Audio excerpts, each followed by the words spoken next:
potensi kredit karbon khusus Laut Sabu saja, bro, itu bisa mencapai 42 juta ton CO2 per tahun. Nah, jadi kita memahami konsep bahwa kredit karbon sebenarnya adalah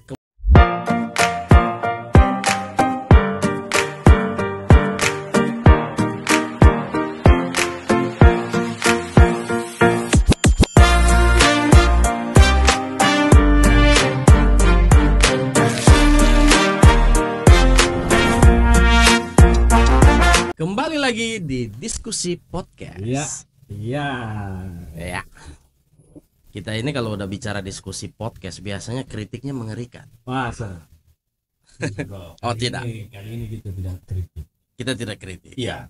Sekali-sekali kita harus jadi orang yang bijak. Bijaksana, bijak sini. Iya. Di sana bijak, Di sini bijak. Oh. Di sini bijak, bro. Karena di sana bijak. Oh ya. Oke. Bro. Ini kan sudah hampir 1 tahun. Ya 1 tahun lebih lah. 1 tahun lebih lah. NTT ini dipimpin oleh penjabat. Ya. Kita sudah lewati proses. Bro, dengar kabar tidak? Kapan gubernur terpilih ini bisa mulai action? Oke, jadi saya mendengar nanti di tanggal 20 Februari ini akan ada pelantikan dari seluruh kepala daerah di Indonesia ya. Oke. Termasuk NTT. Nah, pelantikan itu akan dilakukan oleh pemerintah, dalam hal ini Bapak Presiden Prabowo. Oke. Oh, jadi pelantikan ini dilantik langsung oleh Pak Presiden. Setelah itu, informasi yang masuk ke saya dalam 1 minggu ke depan, itu para kepala daerah terpilih yang sudah dilantik itu nanti akan digembleng di Akademi Militer yang ada di Magelang. Ini jadi ingat waktu kemarin menteri-menteri. Iya, betul. Berarti nanti ini calon gubernur ini atau gubernur kepala daerah terpilih ini nanti akan masuk wajib militer 10 hari. 10 hari digembleng, mantap. Ya. Jadi gubernur, wali kota, bupati semuanya digembleng di Akademi Militer Magelang. Iya.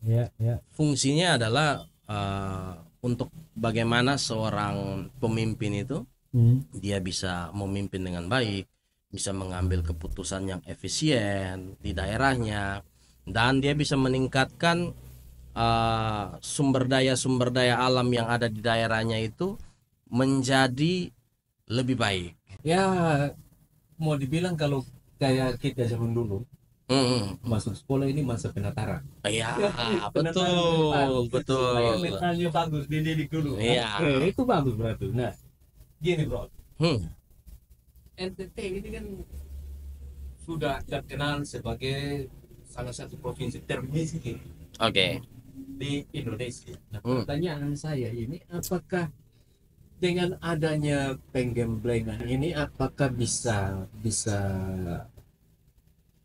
menolong pemimpin daerah, apakah bisa membuat NTT lebih maju?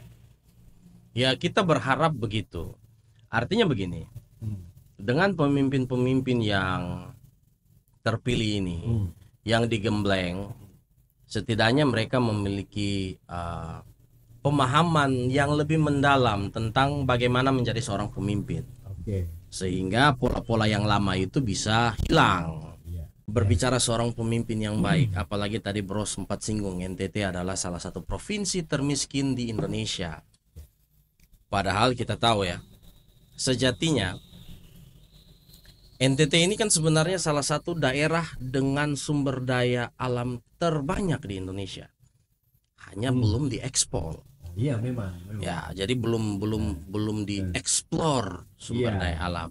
Mulai dari emas, biji besi, kita juga punya minyak bumi dan gas alam. Tapi mengingat pemimpin kita yang tertinggi di NTT adalah gubernur, yaitu Pak Melki dan Pak Joni. Bro, ingat tidak waktu debat calon gubernur kemarin? Itu seingat saya Pak Melki kan sempat menyinggung soal kredit karbon.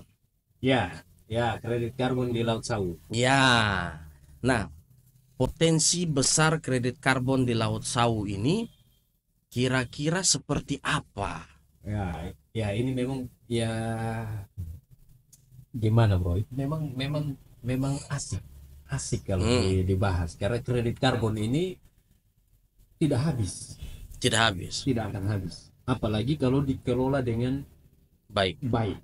Dia lebih maksimal lagi ya. Dikelola dengan baik, dikelola dengan serius, dan memang ini bisa menjadi suatu penghasilan yang baik untuk NTT. Maksudnya memang NTT tidak miskin bro. Potensi kredit karbon khusus Laut Sabu saja bro, itu bisa mencapai 42 juta ton CO2 per tahun.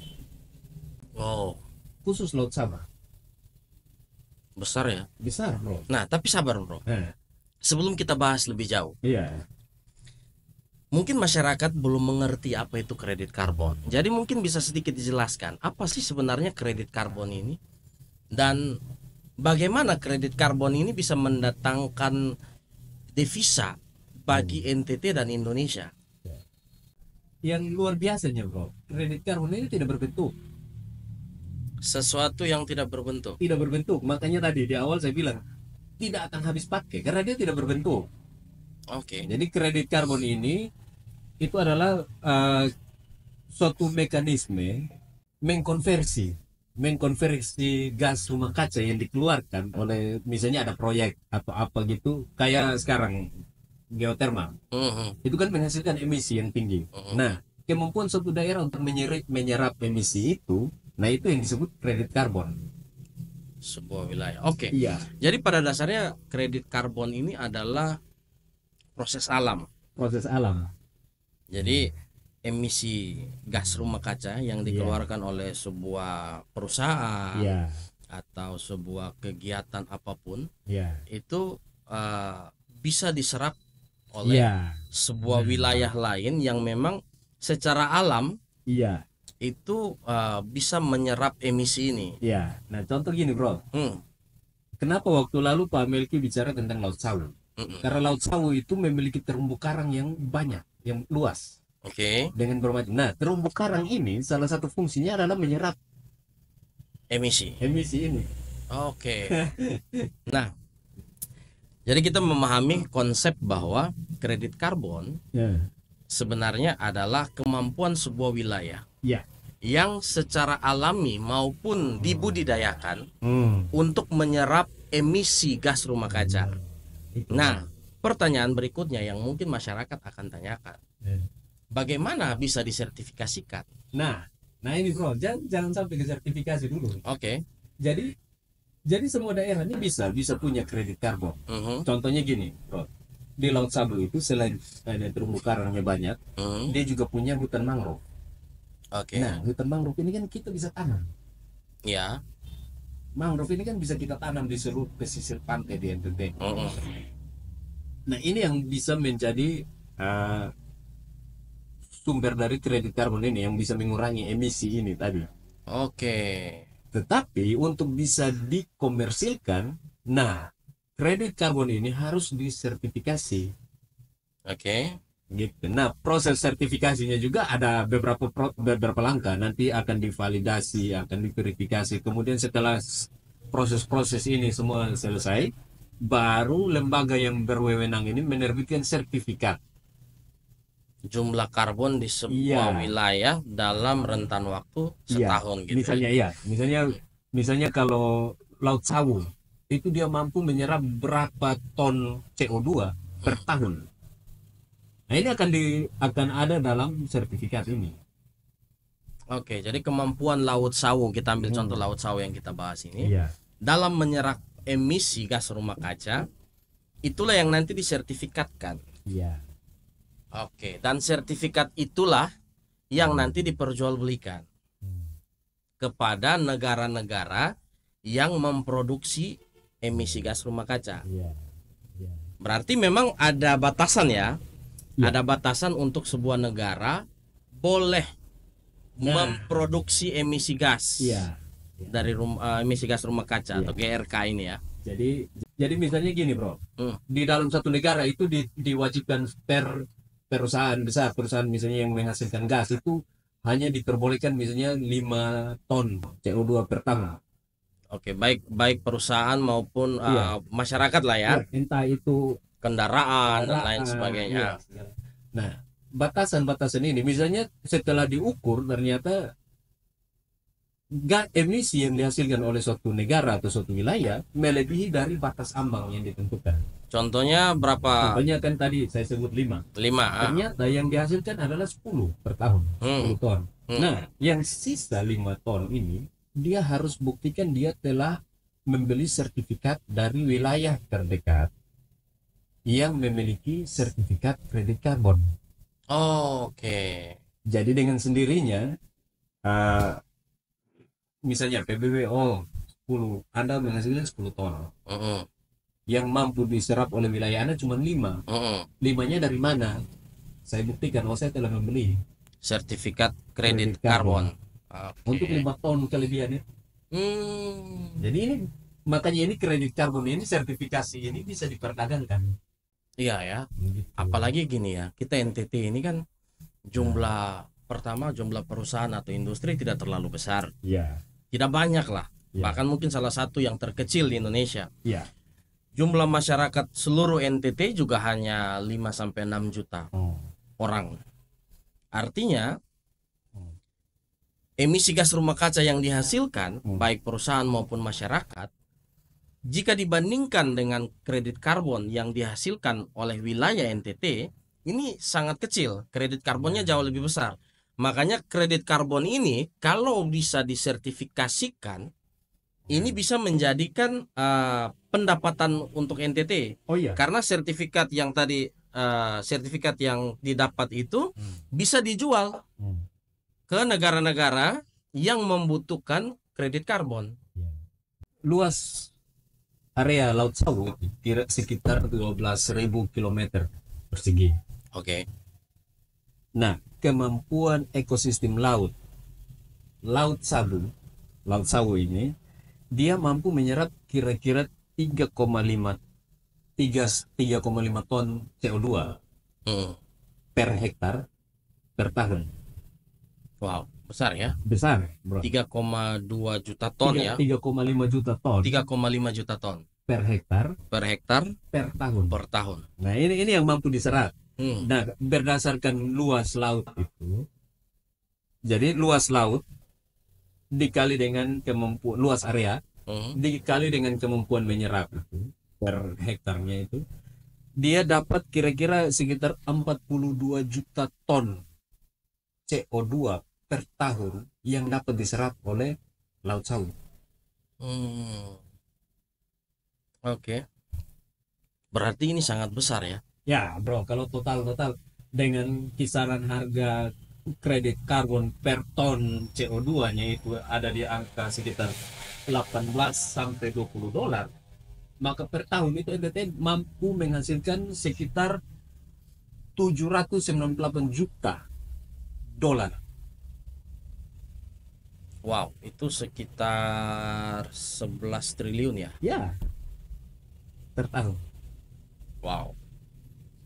Kalau kita bagi dengan lembaga-lembaga yang meriset, memfasilitasi, memvalidasi dan mengeluarkan sertifikat, ya kira-kira NTT bisa menghasilkan 7 sampai 9 triliun. Ya, ada di kisaran itu, bro. Per tahun hanya dari kredit karbon. Kredit karbon Laut Sawu. Ya. Belum lagi hutan-hutan lindung ya. Ya. Karena hutan lindung juga setahu saya juga bisa di ini kan. Jadi memang kredit karbon ini menarik karena dia bisa bukan hanya misalnya kan Laut Sawu sudah punya potensi untuk menyerap karbon sendiri, tapi juga bisa dilakukan seperti proyek. Misalnya gini, bro. Pengembangan berarti ya? Iya. Jadi bisa dikerjakan secara dikerjakan oleh manusia. Misalnya gini, bro.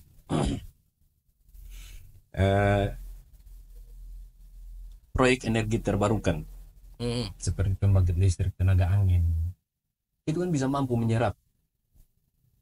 Oh, kayak yang di Cina, benar. Nah, itu dia, bro. Kredit karbon Atau yang paling gampang, Mhm. proyek pengelolaan hutan. Dan Oke. jangan lupa bro, kemampuan pohon untuk menyerap CO2 itu sangat tinggi bro. Itu pun bisa disertifikatkan menjadi kredit Iya, karbon. iya, gitu. Jadi kredit karbon ini bisa terjadi. Misalnya gini, Australia Mhm.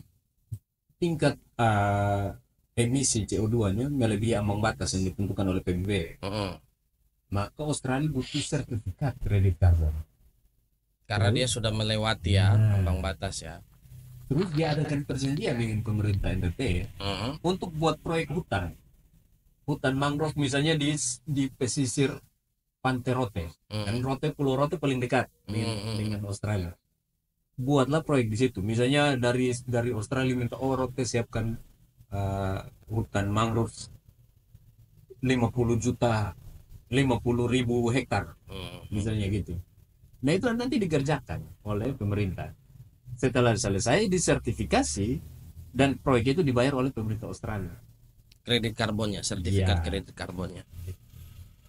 Wah, ini luar biasa ya. Artinya begini, di zaman Pak Melki ini, 5 tahun pemerintahan nanti yang dipimpin oleh Pak Melki dan Pak Joni, kalau kredit karbon ini dimaksimalkan saja, PAD NTT sudah bisa melebihi dari APBD yang NTT terima. Ya. Cukup kredit karbon saja, tidak usah kita misalnya eksplor mineral dan lain-lainnya yang menyebabkan kerusakan alam, lingkungan dan lain sebagainya. Cukup memaksimalkan dari kredit karbon, potensi kredit karbon ini saja, PAD NTT bisa kalah lawan PAD yang diterima oleh NTT bisa lebih besar dari APBD yang NTT terima dari pemerintah pusat. Ya. Dan itu berarti ketika PAD lebih besar, maka di tahun 2026 misalnya, otomatis APBD akan naik berkali-kali lipat. Ya. Ya kan? Iya. Gitu bro. Wah, ini luar biasa. Tapi perlu diingat bro, itu kan kita bicara secara, mau dibilang itu kan teorinya. Nah, yang menentukan adalah praktiknya bro. Ya, yang utama adalah kita udah tahu bahwa NTT punya potensi kredit karbon yang besar. Maka otomatis bagaimana mendatangkan organisasi-organisasi yang berhubungan dengan verifikasi, validasi dan sertifikasi ini.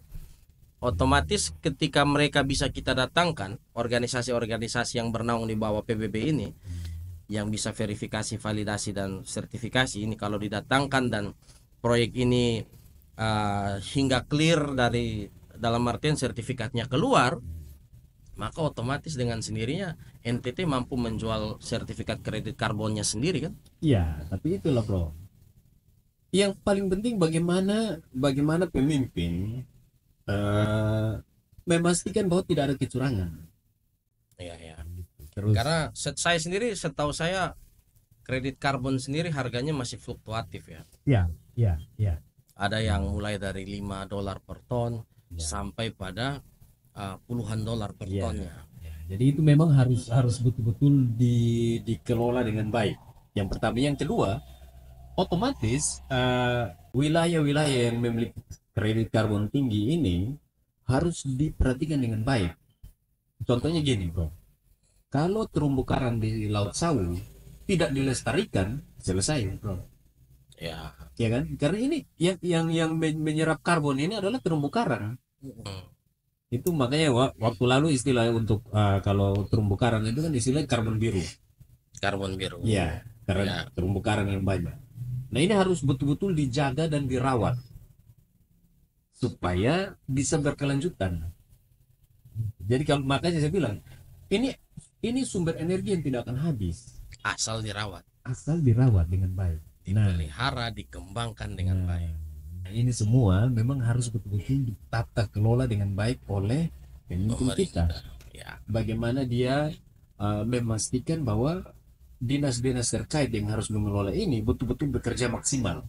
Jadi memang butuh tindakan yang menurut saya harus ekstrim ya dari pemerintah kita nantinya, sehingga ada tindakan-tindakan tegas supaya daerah-daerah yang bisa menghasilkan kredit karbon itu terpelihara dengan baik. Dan melihat potensi yang besar yang dimiliki oleh NTT, maka selain laut, kita juga punya hutan mangrove, kita juga punya hutan lindung, ya kan? Itu semualah yang harus dipelihara dengan baik sehingga bisa menghasilkan kredit karbon yang nantinya disertifikasi dan bisa diperjualbelikan kepada negara-negara yang membutuhkan.